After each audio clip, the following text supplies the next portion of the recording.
Francesca Caccini est née à Florence, dans une famille de musiciens. Son père, Giulio, était compositeur et lui a donc enseigné le clavecin, le chant, le luth et la composition. La meuf a donc une éducation musicale en béton. À l'époque, à Florence, c'est le règne des Médicis, une famille de mécènes hyper célèbres. Ils dépensaient une énorme partie de leur richesse dans le soutien des artistes, quels qu'ils soient. Le père Caccini faisait donc partie de cette cour des Médicis, et il y organisait des spectacles avec ses enfants musiciens. Et Francesca, l'aînée, se fait très vite remarquer pour ses talents de chanteuse. À 23 ans, elle suit les traces de son père et devient une artiste régulière à la cour de Florence. Elle y enseigne la musique et elle commence à diriger un chœur de femmes.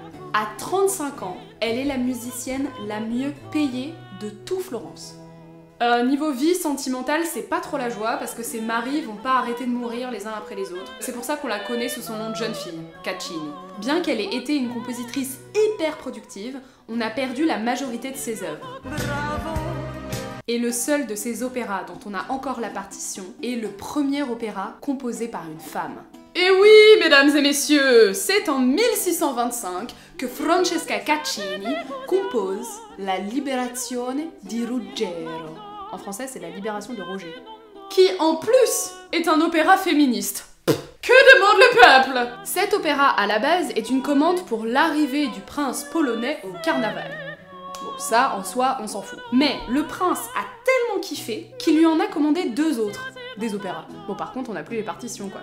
La Liberazione di Ruggero, c'est un opéra qui questionne le genre, avec un personnage principal androgyne, un livret féministe écrit par un homme, le tout sur une musique composée par une femme, qui fut jugée si belle par les critiques que l'opéra a été acclamé. Acclamé. Et tout ça, ça se passe au début du XVIIe siècle.